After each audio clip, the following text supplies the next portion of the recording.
Morning student. Topic चल रहा है हमारा अव्यय। तो देखो इन अव्ययों से पहले हमने कुछ अव्ययों का अध्ययन कर लिया था। आज हम जो अव्यय का अध्ययन करेंगे तो देखो पहला अव्यय हमारा अंतरे। अंतरे का अर्थ होता है बीच में, अंतरे यानी बीच में। दूसरा है मा यानी नहीं, है ना। मा यानी नहीं होता है, ने यानी नहीं होता है। देखो अगला है हमारा कदा। कदा यानी कब, कदा यानी कब, यदा यानी जब, है ना। एक दा यानी एक बार, एक दा यानी एक बार।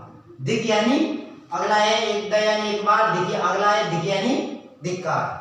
जिसके बाद अगला है अव्यय तुष्णीम। तुष्णीम यानी चुप, यानी चुप रहना।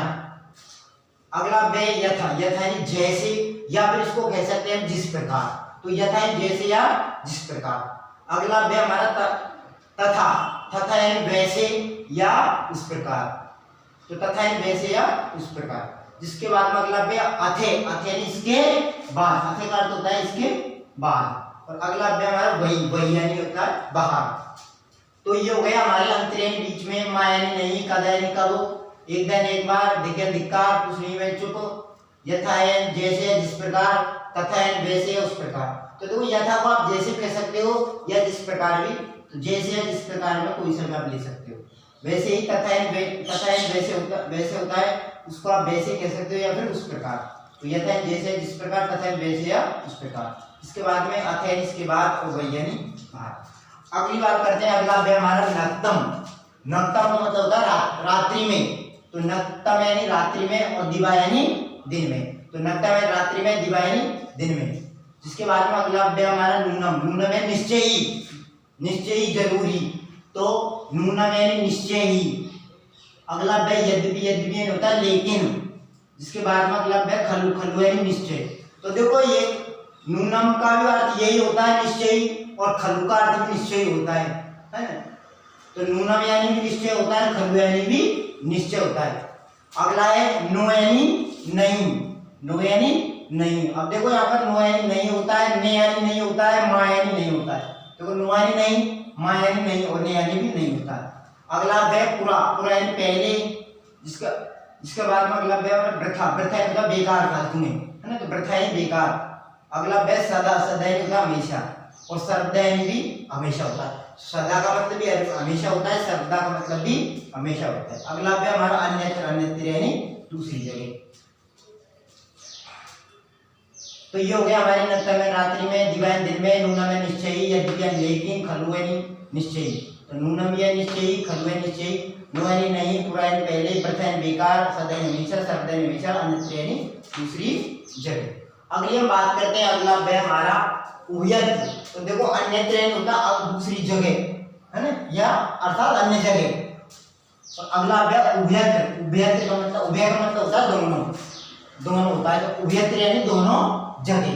तो अन्यत्र यानी दूसरी जगह या अन्य जगह, उभयत्र यानी दोनों जगह। तो उभयत्र यानी हो गया दोनों जगह। अगला अव्यय एकत्र। एकत्र यानी एक जगह। तो उभयत्र यानी दोनों जगह, एकत्र यानी एक जगह। अगला अव्यय हमारा ये यानी यहाँ, अत्र यानी यहाँ। ये यानी भी यहाँ होता है, और अत्र यानी भी यहाँ होता है ना। इसके बाद में अगला अव्यय हमारा कब। कब यानी कहाँ है, और पुत्र यानी कहाँ है। तो कब यानी कहाँ होता है, और पुत्र यानी भी कहाँ होता है। इसके बाद में अगला अव्यय तते। तते यानी वहां से। तते यानी वहां से। अगला अव्यय हमारा कदाचित यानी किसी समय। कदाचित यानी होता है किसी समय। जिसके बाद में अगला अव्यय कथनचित। कथनचित यानी किसी प्रकार। तो कदाचित का मतलब होता है किसी समय, कदाचित किसी समय, और कथनचित यानी किसी प्रकार। तो कदाचित का अर्थ होगा किसी समय, और कथनचित यानी किसी प्रकार। अगला अव्यय हमारा ईसत यानी थोड़ा, और न्यून का अर्थ भी थोड़ा होता है। तो न्यून यानी थोड़ा, ईसत यानी थोड़ा। ईसत यानी थोड़ा, न्यून यानी थोड़ा। ऋत यानी होता है बिना। ऋत यानी बिना। ये ऋत यानी भी बिना होता है, बिना यानी भी बिना होता है, अंतर यानी भी बिना होता है। तो देखो ऋत यानी होता है बिना, बिना यानी भी बिना होता है, अंतर यानी भी बिना होता है, अंतर यानी, है ना। तो ऋत यानी बिना, बिना यानी बिना, और अंतर यानी बिना। एहरनिशम यानी होता है दिन रात। दिन रात का तात्पर्य लगातार, निरंतर। तो एहरनिशम यानी निरंतर, लगातार, है ना। तो ये हो गया हमारा अभी उभयत्र दोनों जगह, एकत्र एक जगह, ईयन यहाँ, अत्रेन यहाँ। कवियन कहाँ, कुत्रेन कहाँ, ततेन वहां से, कदाचितेन किसी समय, कदाचितेन किसी समय सॉरी, और कथनचितेन किसी प्रकार, ईसतेनि थोड़ा, ऋतेनि बिना, और एवनिसमेन निरंतर, है ना। तो ये कदाचितेन किसी समय और कथनचितेन किसी प्रकार। अगली बात करते हैं, अगला अव्यय हमारा अथेकिम। अथेकिम का मतलब होता है तो क्या।